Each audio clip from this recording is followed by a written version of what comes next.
Welcome to Your Pharmacy Career Podcast, proudly produced by Ravens Recruitment, the experts in pharmacy career and locum services for over 30 years. Every episode is your gateway to new opportunities in the pharmacy profession. From expert advice to inspiring success stories, we're here to spark ideas, guide your career, and help you achieve your goals. Stay tuned. The next step in your pharmacy journey starts here. Hi, everyone, and welcome to Your Pharmacy Career Podcast. As you know, I am your host, Christy Lee Patterson, and I'm so thrilled to have you with us today. Our guest today is an absolute powerhouse in the pharmacy profession, and she's not last from the Women in Pharmacy season for the reason that she is least.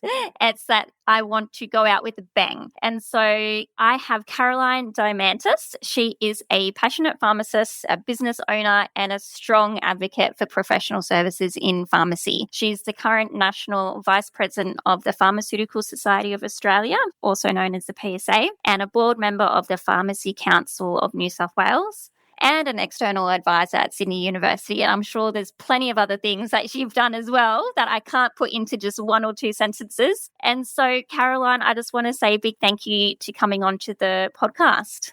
Good morning, Christy Lee, and thank you so much for those very kind words. And it's an absolute honour and a privilege to be able to share some of my story, and particularly reminiscing on the early years of my career. Bit of nostalgia crept in as I remembered the tough times. And we tend to look at a person the way they are today and don't really know the backstory. So it's wonderful for me to reminisce, and I'm honoured and privileged to be here sharing some of my journey with you today. Oh, thank you so much. And what you've just said there, I really want to start at the beginning of your career because you're right. When you see someone where they are today, and sometimes, especially if you're a younger pharmacist or even a student, you might look to someone and think, wow, oh my gosh, they've achieved so much. I could never possibly amount to that. So let's start right at the beginning. Why did you decide to become a pharmacist? I know that your dad was a pharmacist, so I'm guessing there was probably a little bit of influence there from him, but yeah, over to you. Oh, thank you. You're absolutely right. My dad was a pharmacist. He trained at a British university in Alexandria in Egypt and actually got to work in many European hospitals before he made his journey out here. He spent a lot of time in the Italian hospital there. When he came here and bought his first pharmacy, he was in Marrickville. Marrickville was where all the migrants landed. And coming from Alexandria, he actually spoke 7 languages. And wow, he created this amazing hub of primary healthcare before those words even existed in the 60s and the 70s. And I was just in awe of how much help he could give to his community. The migrants that came had very little English. Dad's English was impeccable, reading and writing, so there was sort of not that disadvantage that others had. But he was helping families at the forefront of the community, to the point in our first house that we lived in my very early years. I remember being 6 and 7 years old. We lived in the house behind the pharmacy. It was all attached. I probably felt like you lived in the pharmacy from the sounds of it. It did, because the pharmacy was open until very late hours, because our lounge room was just behind the registered premises of the pharmacy. And we just leave the doors open. There was a ding-dong bell. I remember it would go off at all hours and people would come in. And look, I know that Dad was passionate about helping people that were struggling with the immigration, struggling with the language. People would bring in documents and forms to fill out because they had to fill out a form for their new job, or they had to fill out a form because they were renting a house and they had to fill out. And Dad would do all of that too. But one of the things that really stuck in my mind was he would say, see that window, the first window down the side street, knock on that window any time of the day or night. If your child is sick, if you need help, if you need support. So there was no such thing as the pharmacy being closed. So I fell in love with being able to help the community, and also in love with, I guess, the scope of what we could do. That's really, really exciting that you were able to see the impact of that community aspect of what pharmacy is from such an early age. And I think that definitely had a big impact on you. But then also as like a migrant family as well, like that, would have also been quite difficult as well, I think. And I'm sure that's probably had an impact on you and your life. Yeah, absolutely has. You look, the more we experience, the broader our scope of understanding. And until you've walked in somebody else's shoes or have vision or insight into what they're experiencing, you can't ever really imagine sort of people's hardship. And I think health for that time in the 70s. I think health was something that people as migrants really didn't know how to grasp. So the local community pharmacy, and especially one that spoke your language, was an absolute gem. Dad did really well out of it in that he got a lot of professional satisfaction. And yeah, I know that he commented, and you'd be interested to hear this, I think, Christy Lee. I know that he commented that having worked in some of the European hospitals and pharmacies before he came to Australia, he did always say that it felt like going backwards coming here. And I know that. Oh, interesting. I didn't want to say that in an offensive way, but the pharmacists in the 70s and the 60s in Europe were allowed to prescribe and diagnose, and they could give antibiotics, and they were vaccinating, and they were assisting and practicing to a much higher level of scope of practice. Then when he came here, he was quite surprised that a lot of that was not allowed. It wasn't part of our remit as pharmacists. I mean, we all know times are changing and it's taken 50 years to get here, and it's going to be an amazing next decade. I'm just thrilled and super excited to be able to see the changes that are coming and participate in those changes before I have to retire. But yeah, that was one of the things that stuck in my mind as well, and almost incentivized me as part of the work that I did in advocacy, wanting to make change, hearing how good things were in other countries. So yeah, lots of influencing factors for me as a very young,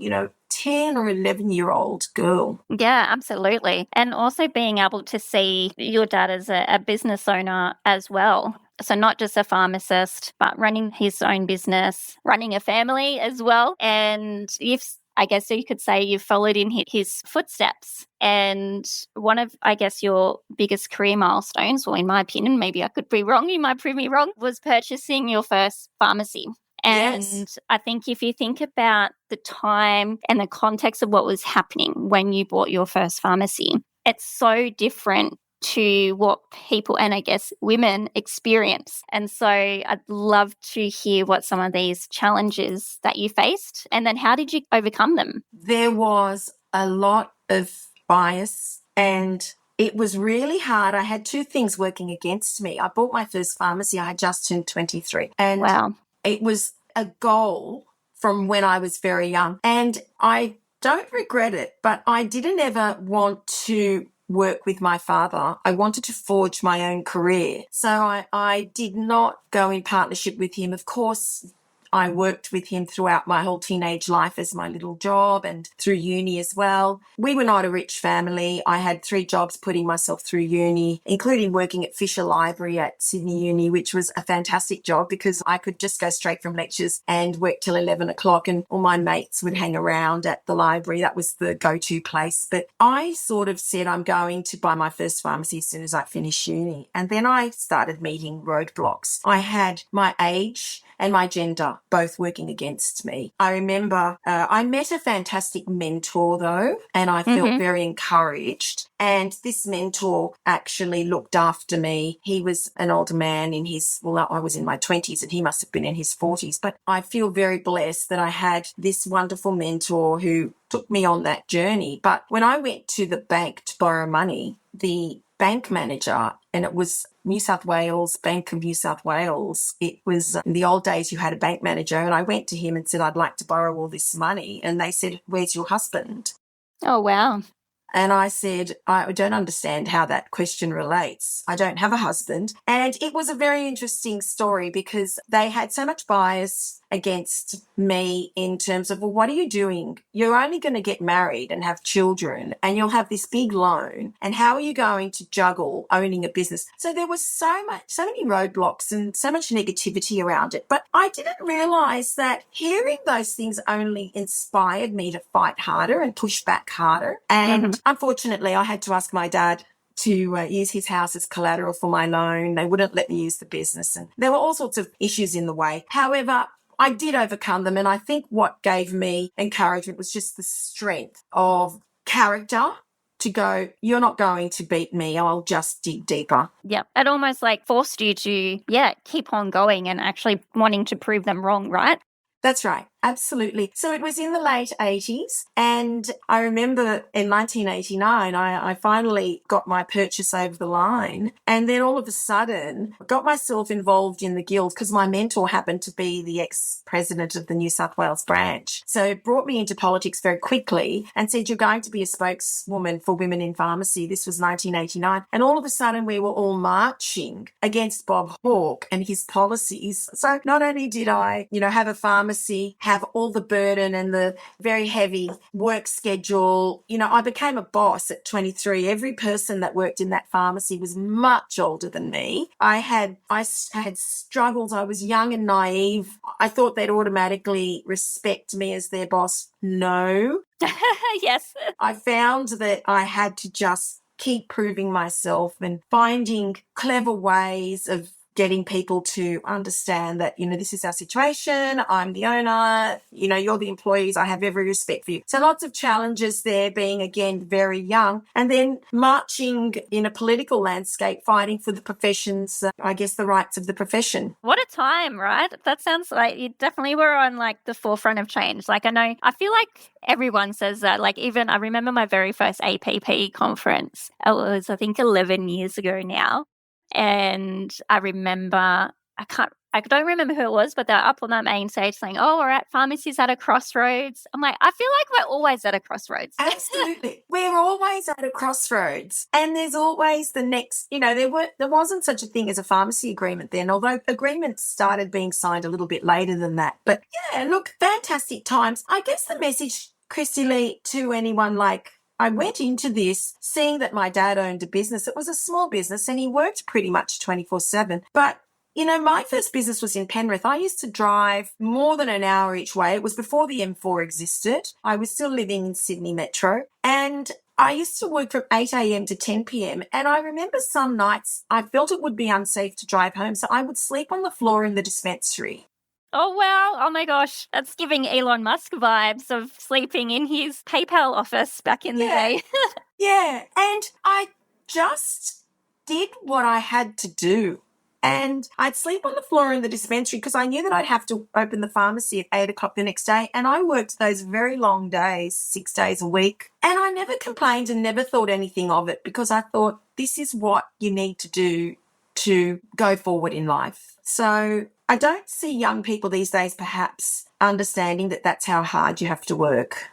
I think that is true to some extent. And until I decided to start my own business, you realize, it's funny, I was chatting to a friend of mine who's also started a non-pharmacy business. She's not a pharmacist. And she said, we're one of those crazy people that decided to quit their 40-hour-a-week job so they can work 80 hours. And that's exactly what it is. You've nailed it. You really need to go in with your eyes wide open. I thought my eyes were wide open until the bank manager asked me where my husband was. And then I realised then that there would be roadblocks along the way. But I still jumped in with every ounce of enthusiasm and excitement. And I think that's the key. Keep your passions alive and keep your excitement going and look for what gives you energy to keep persevering with your goals and your dreams. Oh, yeah, I love that. And I think that's one thing that's always stood out for me, as I've known you for some time now, is that passion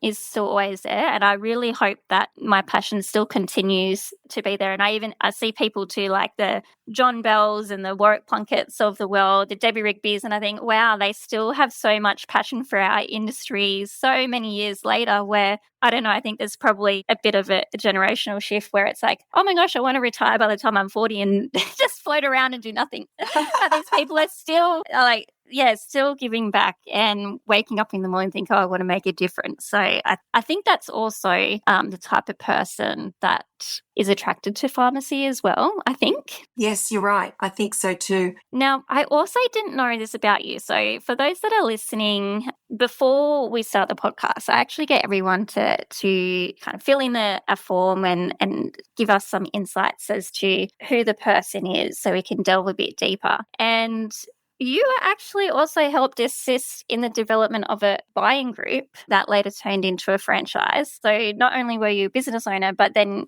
obviously you saw some form of opportunity. And for those people that are listening that maybe don't know what a buying group is, maybe you could give a short explanation as to what that is and what that experience was like for you. That was a very exciting time in my life. It was probably 3 or 4 years into my ownership journey, and it was in the 90s. And my mentor and a couple of his colleagues had some really lovely visions of, the buying group was about buying cheaper. I mean, a buying group is where you get a group of independently owned pharmacies, but you all decide that if we go to the suppliers and, instead of all of us buying 12 of something, we say that we commit to buying 100 of something, we'll get a better discount, and then we could divide the stock between us. So there was a handful of pharmacists by that stage. So I had a nice network. And at the same time, we called them the Three Wise Men, and we created, first of all, a buying group, but then we started getting a bit more excited. We created a board and we ended up with a franchise. And the main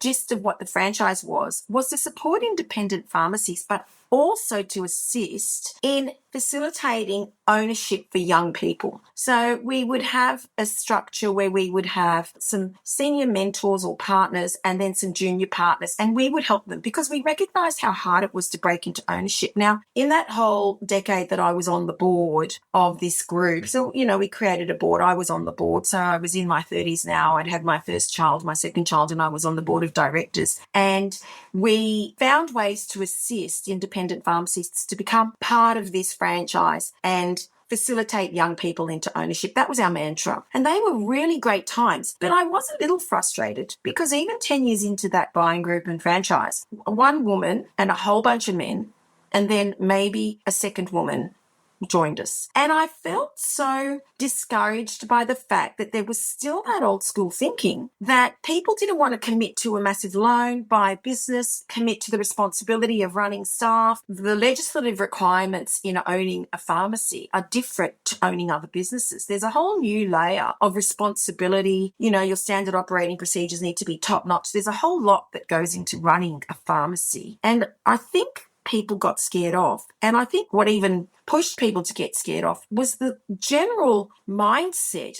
of the whole profession and outside of the profession, like it was for men to own businesses. That buying group turned franchise is still around and doing very, very well. I stayed in that group for 20-something years and then felt that it was time to outgrow that and go into sort of, new challenges and different pursuits. But it was a wonderful time and it has facilitated so many people into ownership, and they continue to do that. Oh, that's brilliant. And the other part I like about that story too is that you also grew as a person, but then also as a business. And then you realize that maybe this franchise is not for you anymore. And that's completely okay too, right? Like, I think that's a really important message, is that you've got to stick true to your values and what suits your pharmacy and your community around your pharmacy. So for you, it was okay. We're just focusing on what's right for us. Absolutely. And I do have a little funny story. I mentioned having children. I have 3 adult children now, but during those years I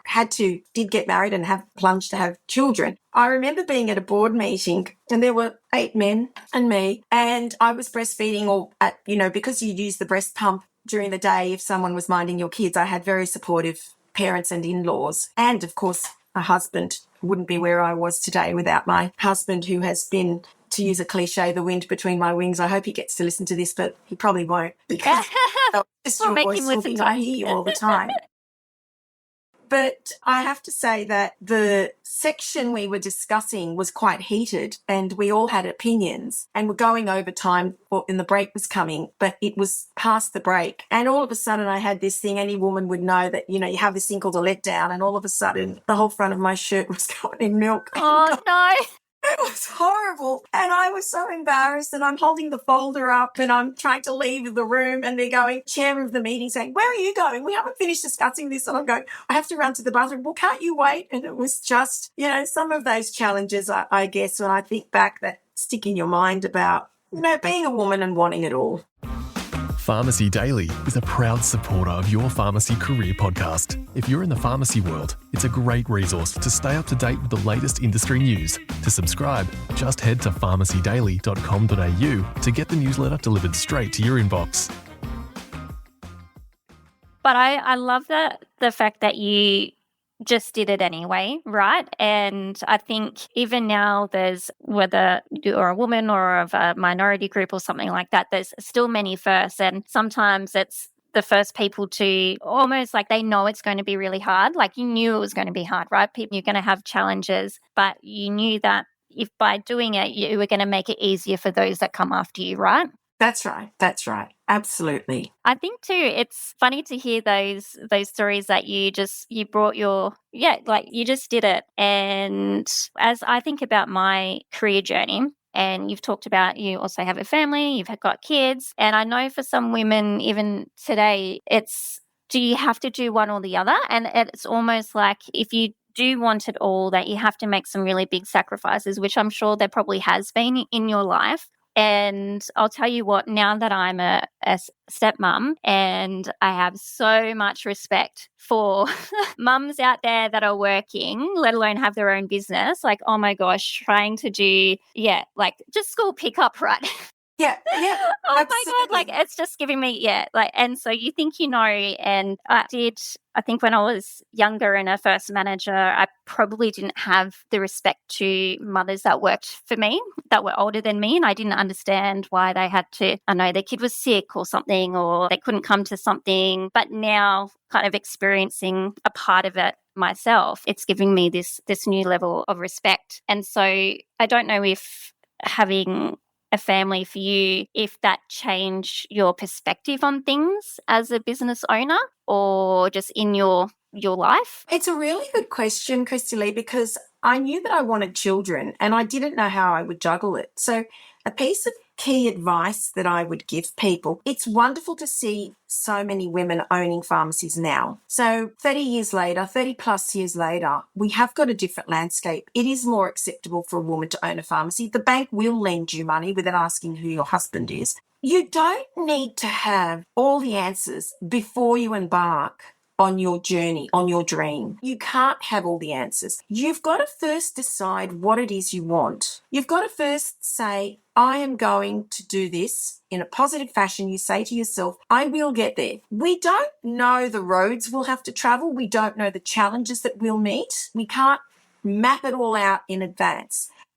So you take the plunge, and what you do is you break it down into tiny steps, and you just cross each problem and solve each problem as it comes to you. And when I had the children, I didn't know what that would look like, but I had also then mentored other people into ownership, and I had several partnership pharmacies where I was mentoring other people that they almost became my children as well. So I think I never believed and never let myself think that I couldn't do it all. So I backed myself, and I didn't know how I would do it, but I knew that I had to ask for help. At the beginning, I was very proud, but then I just knew that I'd have to ask my family for help, my husband for help. We got, babysitters in. We went to long daycare. We just did what we had to do. But, they're very personal decisions that people will have to make as they travel their journey. I don't think there is a wrong.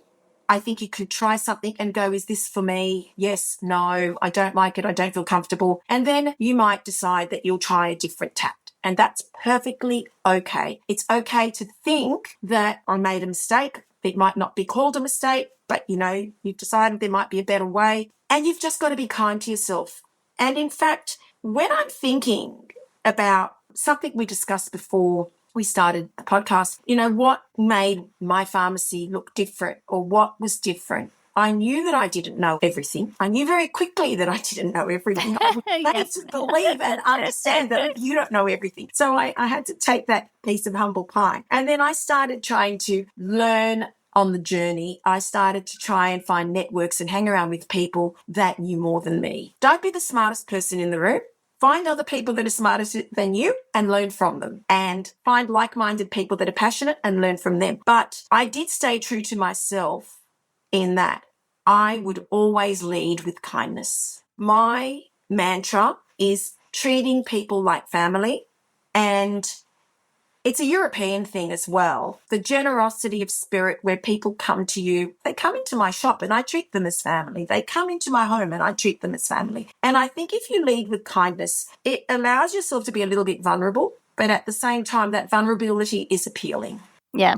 And I think that vulnerability gives people the opportunity to connect with you as well, whether it's a customer or a patient or, staff member. Yes. Yeah. Life teaches you lessons. Just open your mind to them. And, even the worst things that can happen are there to teach you a lesson. Yeah, that's it. I think that's really good advice because I know, I've still got so many more years left in my career, and over just my past career already, the first 10 years is, in the beginning, I thought I knew everything and I couldn't wait to be a pharmacy manager and, let's whip this shop into shape. Yeah, and I didn't get it right. And sometimes I think, oh my gosh, what did those people think of me? But oh my goodness. But then also just having confidence in yourself, though, I think is also really important and giving it a go. And also I'm just so grateful that time when I was able to step up into a management position, like first year out of uni, was the support of the owner. And if it wasn't for him being able to do that and giving me that opportunity to make mistakes, I wouldn't have learnt. And so I think that's really important as well, is giving people that space to learn and grow. Absolutely. I couldn't agree more. And I don't think you should feel too badly about what people thought of you when you were your exciting journey, because I guess at the end of the day, they can tell if you're coming from a good place. And I think if you can demonstrate just that kindness and that you're coming from a good place, people can overlook mistakes. Yeah, that's exactly right. Exactly right. So, Caroline, we've been chatting for a little while now, and there's so many things that we could kind of divert on and talk about. But is there anything in particular that you wanted to share with our listeners that maybe we haven't touched on yet? Look, I really liked the leadership role of being on the board and helping to influence, on a smaller scale, but, our small buying group and franchise. It led me to realise that my ideas could matter and could make a difference. And a lot later, when my kids were in their teens, I guess, I then went and put my hand up to be on the Pharmacy Guild in New South Wales and got to be an alternate national councillor as well. And so that allowed me to become really involved in policy for the profession. It put me in touch with other passionate leaders in the profession. I loved the networks that I was making. I loved that my ideas could matter. So I started there and then took on some other roles. And then I was on the New South Wales PSA branch committee. And again, feeling like I was making a difference to the future of the profession and mentoring younger people and leading by example. And then I found myself being national vice president. So that was an even bigger role and something that certainly can be challenging at times, but it also was at a time where there was some massive change going on politically with the profession, where the government was handing down policy that we were very worried about with regards to 60-day dispensing and other things. It was really quite valuable to have a voice and hear what the profession was saying and then participate in those conversations. So it's been very exciting to be an advocate for the profession under these really, I guess, controversial times. At the same time, I put my hand up to be on the New South Wales Pharmacy Council. Now, that's a very different role. That is the role of a regulator. And the council is tasked with keeping the public safe. And that means that pharmacists who have made mistakes, pharmacists who have complaints made about them need to be, I guess, handled, if you like, or, the complaint needs to go somewhere. And I thought I could participate in that in a really positive way because I was still a practicing pharmacist. So being a practitioner and a clinician that understands what's going on and how mistakes might happen or how we might miss parts of legislation or misunderstand parts of legislation means that I felt I could contribute in that role. So, there was an election, and it seems that my peers and the people that I'd come across in my life journey sort of were very supportive of me being in that role as well. So elected to Pharmacy Council, very proud of the work that we've done there because we have fostered collaboration with other pharmacy stakeholders. So we have regular meetings with the Guild and the PSA, the educators, the university deans. They participate. We also have PDL. We also have ARPA Turns Up, HCCC. So this stakeholder meeting is very collaborative, discussing where people are perhaps going down the wrong path and how we can provide consolidated information or education that can be spread between the different membership groups. So the outcome has been that there are less complaints in the last year than there have been in previous years. So pharmacists are actually taking on board the valuable information that is coming out. I think, and I believe this, it's probably not an official position of the council, but in my own personal belief, I would say that I do believe that these stakeholder meetings have made a difference in allowing people to interrogate where mistakes can be made. Yeah, and I think that's one point that I'll pick up on was being still practicing is that, you understand what's actually going on. And the other part of maybe misinterpreting or not understanding legislation, and legislation is very actually confusing. If you're not in it all the time or exposed to it, some areas can be a bit confusing to understand. And so that's where it's great that we've got organisations like the PSA and the Guild that can actually help us to understand that legislation better. Exactly. And I think their focus has been more fine-tuned since these stakeholder meetings and since we've been understanding that how easy it is to make some mistakes. So, there's a lot of support for pharmacists these days compared to in the generations where I was coming into the profession. And I can't help but feel a little bit proud that perhaps, I identified some of the areas where there was room for improvement, room for better communication, room for collaboration amongst the various bodies. So I think we're in a better place. I guess we should touch on scope, Christy Lee. Yes, and this is actually a good full circle to what we were talking about in the beginning of the conversation, where you talked about your dad coming to Australia and the scope was much smaller than what he expected. Correct. So great way.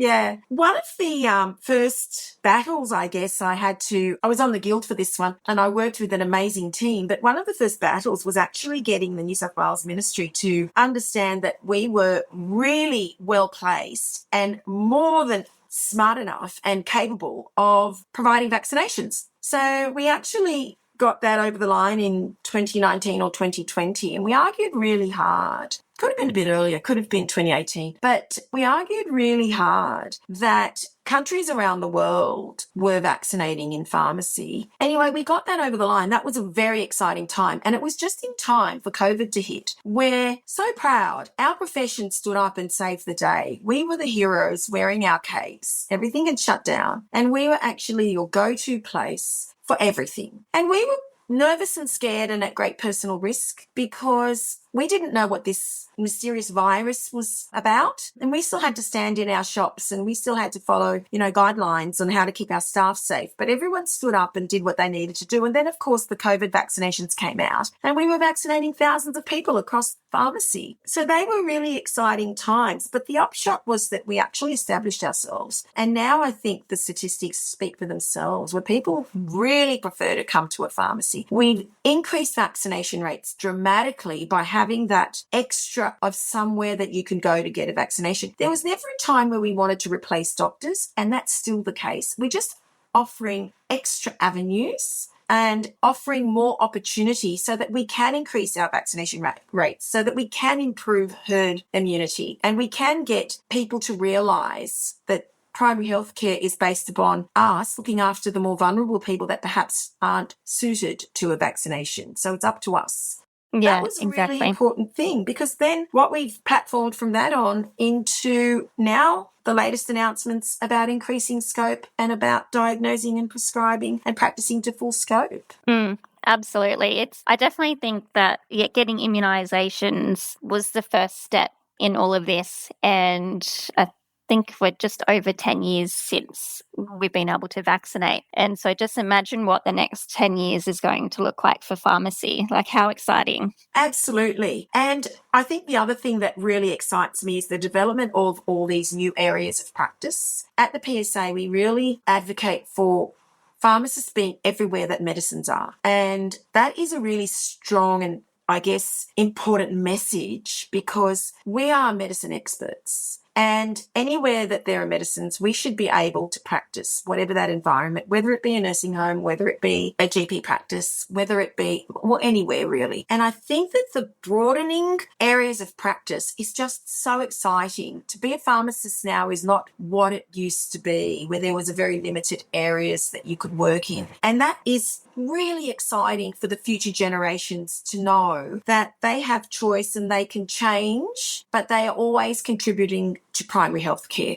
Exactly. I think that's a great message to finish on, is, that they're contributing to primary healthcare, and we're really being recognised now for what we do really well. And as you said, medicine's knowledge is our bread and butter, and it's almost crazy to think that we're not in places where medicines are. Like, that just seems pretty obvious to me, really, doesn't it?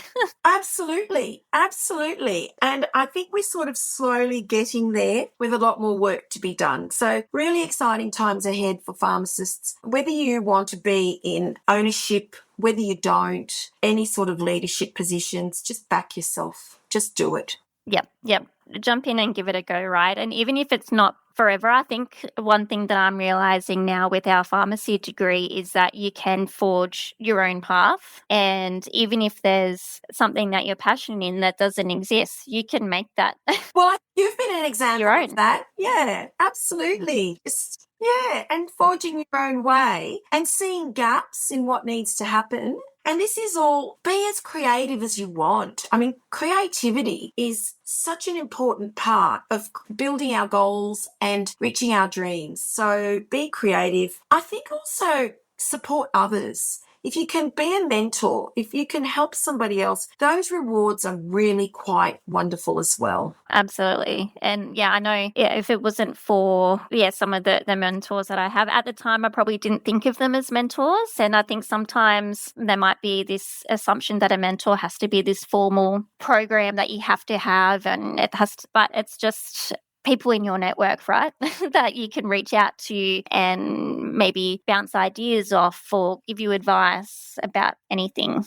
Yeah, absolutely. And just a network of people that you can call on and say, I'm feeling vulnerable, or I'm feeling low, or I'm confused, or I've made a mistake. We've all made mistakes. Nothing wrong with making a mistake. It doesn't define you. It's just about picking yourself up, learning from it, and moving forward. And that's what life's about as well. Absolutely. I think that's a great way to end on this podcast. It's been an absolute pleasure speaking to you and learning more about you and your background and what makes you you. And I have one last question for you, and that would be, what's the best piece of advice you've ever received? And that could be great for our listeners to take on board for either their own careers or just their personal life in general. I love that you asked me that question, because about 2 decades ago, when you're as old as me, somebody said to me, I'll quote Marianne Williamson. Somebody said to me, don't play small. They said, as we let our own light shine, we unconsciously give other people permission to do the same. As we're liberated from our own fear, our presence automatically liberates others. What that meant to me was, try your hardest to shine and to do good and to do right. And as you do that, you would lead by example, and you give permission to other people to work with you to do the same. That really impacted me. This is a quote from Our Deepest Fear by Marianne Williamson. And I encourage people to read her work because it just is so inspiring. Oh, I think that's a really, really good message to end on. Let your light shine. Maybe that can be the title of the podcast. Good one.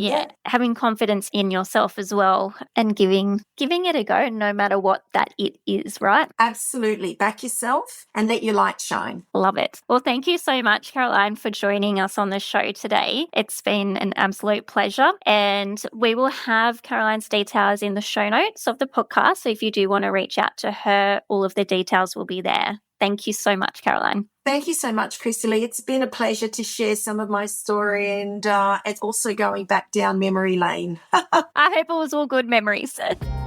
Thanks for tuning in to Your Pharmacy Career Podcast, proudly sponsored by the Pharmaceutical Society of Australia.